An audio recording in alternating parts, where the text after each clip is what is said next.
Nous recevons pour vous ce soir Fulgence Émeric Rangonon. Il est coach en leadership parental. Nous allons parler de ce qui préoccupe les parents en ces fêtes de fin d'année, surtout pour la fête de Noël. Et donc, c'est bien les jouets.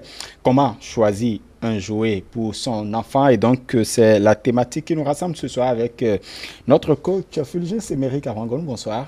Bonsoir, monsieur le journaliste. Merci pour la disponibilité encore. C'est moi qui vous remercie. Voilà, nous allons parler du choix des jouets véritablement. Pour l'enfant, c'est très important de lui donner un jouet qu'on est Papa Noël ou Maman Noël. Ah oui, ah oui. Vous savez, d'abord, il faut préciser qu'il ne faut pas attendre Noël pour acheter les jouets aux enfants parce que les enfants ont besoin de réaliser le jeu à tout moment. Parce que c'est des moments d'apprentissage, c'est des moments pour stimuler un certain nombre d'habiletés. Donc, il ne faut pas attendre Noël. Mais à Noël, vous savez, la plupart des parents achètent des jouets, mais la plupart aussi des parents passent à côté. Pas parce qu'ils le veulent, mais parce qu'ils ne savent pas. Parce que pour acheter un jouet à un enfant, ça répond à un certain nombre de normes, des paramètres d'abord. Et c'est aussi en fonction de l'âge. On n'achète pas un jouet parce qu'on en a envie ou bien parce que c'est moins cher, mais on achète un jouet pour répondre à une préoccupation d'apprentissage, pour stimuler une habilité, pour renforcer au niveau de l'enfant un certain nombre de connaissances. Et quels sont les paramètres à prendre en compte parce que nous y allons maintenant? Merci à vous. D'abord, je voudrais préciser quelque chose. Vous savez, il est démontré, les études l'ont démontré aux États-Unis, c'est pas ici, que l'individu acquiert 50% de sa capacité intellectuelle à 4 ans. 30% s'y ajoute à entre 7 ans et 8 ans et les 20% restants à 17 ans. Cela veut dire quoi? Pendant la période de l'enfance, c'est 80% de notre capacité intellectuelle que nous sommes censés avoir. Alors, comment l'avoir? Je pense que les jouets y participent. Alors, les paramètres d'un bon jouet, d'abord, un bon jouet doit être inoffensif parce que ce sont des enfants, et puis ça va servir au jeu. Un bon jeu doit être inoffensif, s'il ne doit pas avoir des bords coupants parce qu'il y a de ces enfants qui vont prendre les jouets et le mettre dans la bouche. Donc, on doit s'assurer que c'est inoffensif, c'est extrêmement important.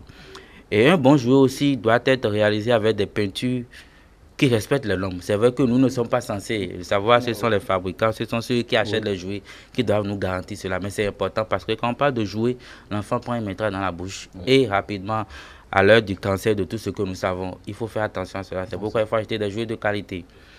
Et la troisième chose, qui est d'ailleurs extrêmement importante, c'est que lorsque vous achetez un jouet à votre enfant, la majorité du jeu qu'offre le jouet, c'est-à-dire près de 90% du jeu, doit pouvoir provenir de l'enfant. L'enfant doit être un acteur devant son jouet.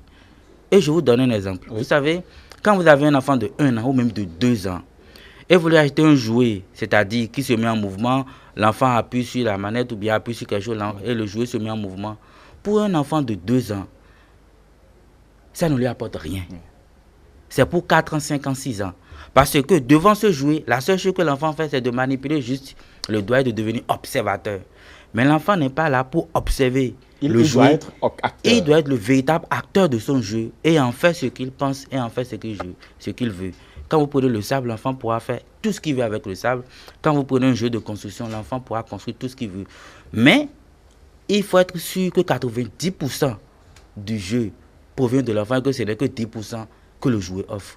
Ce que nous disons, c'est extrêmement important. Sinon, non seulement vous allez gaspiller votre argent, mais vous allez mettre à la disposition de l'enfant un outil dont il n'en a pas besoin. Vous savez, les conséquences, c'est que vous achetez un jouet à votre enfant et demain déjà, il met déjà le jouet en pièces. Et les parents disent non, ça veut dire que le jouet est bon, il ira à la découverte. Il dit non. Quand vous achetez un jouet, l'enfant doit pouvoir jouer avec, aller à la découverte de tous les jeux que cela offre.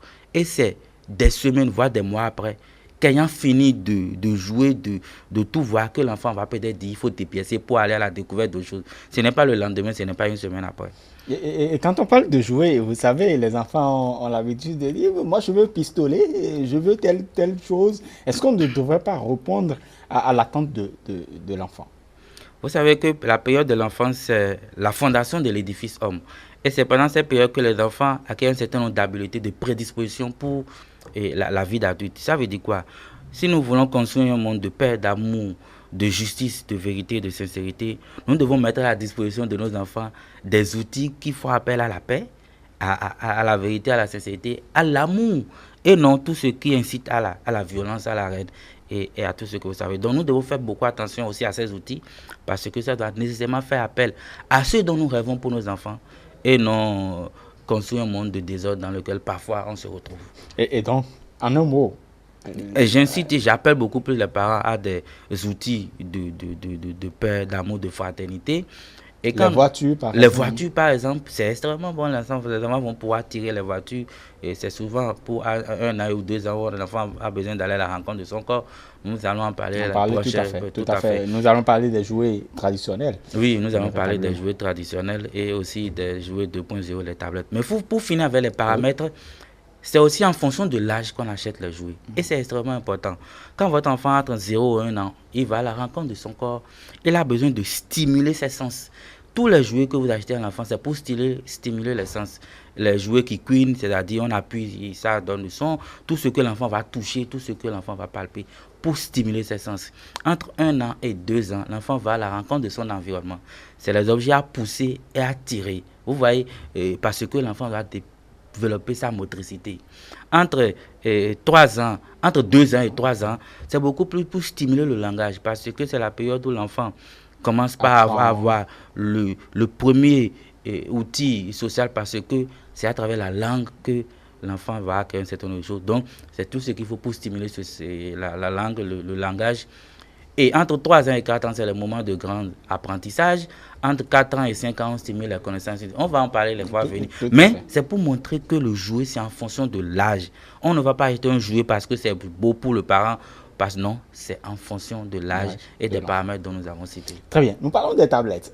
Vous savez que nous sommes dans un mode plus ou moins moderne aujourd'hui, ou moderne, où le numérique, les technologies, on entend parler des tablettes véritablement. Qu'est-ce que vous en pensez, vous, en tant que coach en leadership parental?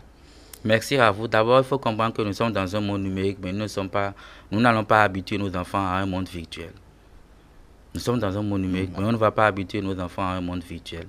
Quand nous parlons des tablettes, ça suit des normes. Vous savez, nous parlons chez nous, des techniciens de TIC, on parle de la règle de 3, 6, 9, 12. Ça veut dire quoi? On ne doit pas exposer nos enfants aux écrans, que ce soit interactif ou non interactif, avant 3 ans. Donc, même la télévision, les enfants ne doivent pas être exposés, je dis bien exposés à la télévision avant 3 ans. Donc, on ne peut pas mettre à la disposition d'un enfant les tablettes avant l'âge de 3 ans. Et puis, on ne peut pas acheter un jeu vidéo à l'enfant avant 6 ans. L'enfant ne doit pas être habitué à l'outil, à l'ordinateur avant 9 ans et l'Internet avant 12 ans. Donc, c'est ça. Maintenant, pour revenir aux tablettes. Vous savez, quand vous prenez les tablettes, quoi qu'on dise, c'est des outils où quand l'enfant prend, l'enfant se retrouve seul. L'enfant est seul à jouer. Alors que ce dont nos enfants ont besoin, quand vous avez 3 ans ou 4 ans, c'est de sauter, c'est de danser, c'est de jacasser, c'est d'être en mouvement. C'est d'aller à la rencontre des repères de l'espace, c'est-à-dire d'être dans la nature et de voir tout ce qui s'y trouve. Mais quand vous avez un enfant, et je recommence ce que je dis, je voudrais que les parents nous suivent, quand vous avez un enfant qui est timide, un enfant qui a des difficultés à aller à la rencontre des autres enfants, qui aime rester dans son coin, je vous assure, de grâce, ne lui prenez pas une tablette. Parce que ça ne fera que renforcer la timidité, ça ne fera que renforcer la solitude au niveau de ce Parce qu'il s'isole. Il s'isole déjà et vous mettez à sa disposition un outil pour renforcer l'isolement. Ça veut dire que cet enfant sera de plus en plus exclu des autres, alors qu'il a besoin pour réussir. Il faut aller à la rencontre des autres pour pouvoir impacter son environnement demain. Mais il ne faut pas stimuler, il ne faut pas renforcer la solitude. Donc pour ces enfants timides de grâce, attendez que pratiquement 9 ans ou 12 ans où son comportement peut-être évolue avant de lui prendre une tablette. Mais pour les autres, je préconise même qu'il faut attendre 4 ans. Parce que on constate, et les spécialistes l'ont démontré partout, que quand les enfants sont sur les tablettes, quand les parents viennent, ils ne sentent même pas. C'est-à-dire, ils ne se préoccupent pas du monde qui les entoure. Alors que la preuve même avec nos grands, on nous appelle la génération tête baissée maintenant avec les portables, véritablement, malheureusement, oui, bien évidemment. Et donc, tout ça, donc cela s'observe aussi chez les enfants avec des tablettes. Ah oui, vous voyez, quand vous prenez le jeu, c'est pour stimuler les habiletés telles que les habiletés motrices, les habiletés sensorielles, les habiletés cognitives, les habiletés affectives et les habiletés sociales. Ça veut dire quoi? Que quand l'enfant fait le jeu, il doit pouvoir développer ses habiletés. Quand l'enfant est avec sa tablette, quelle habileté motrice l'enfant stimule? Il est seul, il ne fait que ce jeu de pouce. Il ne stimule pas la motricité, alors que l'enfant a besoin de grandir, d'être en mouvement. Nous parlons des habiletés sociales. L'enfant a besoin d'être avec les autres. Il doit pouvoir commencer par vivre en société. Cela lui permet de tenir compte des autres pour vivre. Quand l'enfant est avec sa tablette, il est avec qui? Il est avec lui-même. Nous parlons des habiletés affectives. Parce que dans le jeu, l'enfant a du plaisir, l'enfant développe des affections, l'enfant tient compte des autres, il est ensemble avec. Vous voyez? Donc l'enfant devient handicapé des affections. Non seulement on parle d'affectives et tous les autres. Maintenant, les gens me disent que non, il y a les habiletés cognitives. Je dis, c'est à revoir. L'enfant est dans un monde virtuel. Quand l'enfant voit telle chose, c'est vrai que ça stimule. Quoi qu'on dise, c'est un plus. Mais quand nous voyons les autres habiletés où l'enfant n'arrive pas à développer, et nous parlons de l'habileté cognitive, moi je dis, il y a un problème. Il n'y a pas que les hommes intelligents qui vivent dans le monde. Nous avons besoin d'être ensemble avec notre communauté. Nous avons besoin de grandir, nous avons besoin de... Ça veut dire quoi? Quand nous prenons une tablette, il faut faire beaucoup attention. L'enfant est isolé. Et il est même démontré que l'enfant, quand l'enfant est avec sa tablette, il joue, il va manger, l'enfant développe l'obésité. Et vous voyez de plus en plus qu'il parle d'obésité, parle après, quand l'enfant va grandir, d'hypertension, d'insulte, d'insulte. Donc, les outils que nous mettons à disposition... Et donc, il y a des liens avec notre vie. Il ne faut pas savoir. Et les jeux. Oui, il y a des liens. Il y a des liens entre les jeux. Vous savez, moi, je préconise même que lorsque nous parlons de l'orientation professionnelle, moi, avec mes enfants, les outils que je mets à leur disposition, en fonction des talents que je retrouve chez eux, je leur achète des outils pour renforcer cela. L'orientation professionnelle, ce n'est pas quand on a le bac.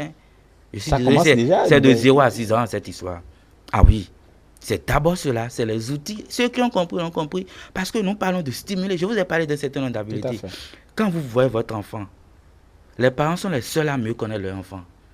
Et vous savez déjà ce qu'il faut stimuler. Ah, mon enfant, peut-être qu'il ne bouge pas trop. Il faut mettre à sa disposition, en fonction de son âge, peut-être un vélo à partir de 2 ans, bien 1 an et demi à la fin. L'enfant a besoin de tel style, c'est en fonction de telle habileté. L'enfant a besoin de stimuler sa connaissance pendant la période préscolaire, entre 3 et 5 ans, et beaucoup plus entre 4 ans et 5 ans.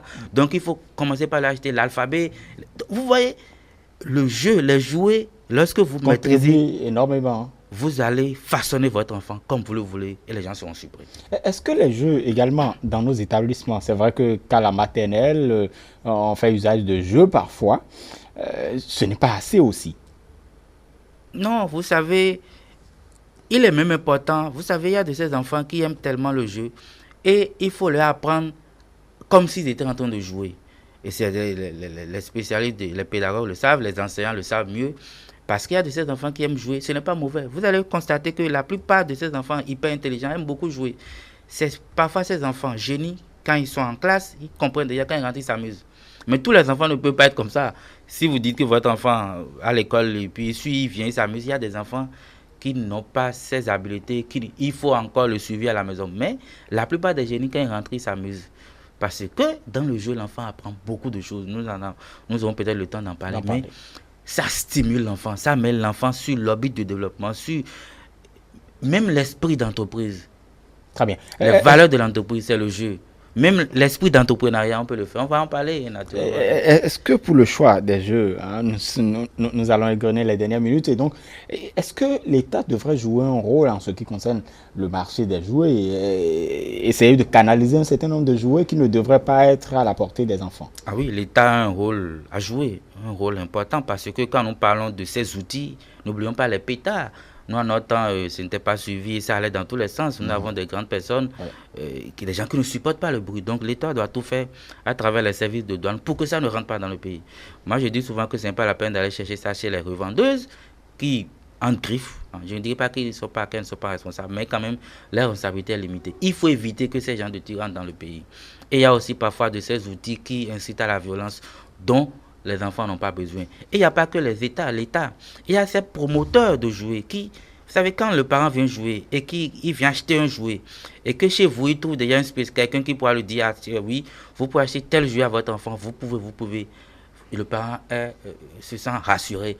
Et il fait un meilleur investissement. Parce qu'acheter un jouet, c'est un investissement. Moi, je n'attends pas Noël chaque 3 mois ou même chaque 2 mois. Quand je trouve un jouet, j'achète à mes enfants parce que je sais qu'ils en ont besoin. Très bien. Merci beaucoup à vous, coach Fulgence Émeric Arangonou. Nous allons développer plus tard. Nous allons parler des jouets traditionnels, Oui. véritablement, et d'autres aspects de la question, parce que ça intéresse beaucoup de parents. On se demande quel jouet, vous avez entendu ma collègue le dire tout à l'heure, véritablement, son enfant qui lui fait déjà une liste de jouets à acheter. Peut-être c'est votre cas, chers amis téléspectateurs. Donc, restez toujours avec nous lorsque nous recevrons par ici Fulgence Émeric Arangonou, qui est coach en leadership parental. Merci beaucoup à vous, agréable soirée et agréable week-end aussi. Merci. Voilà.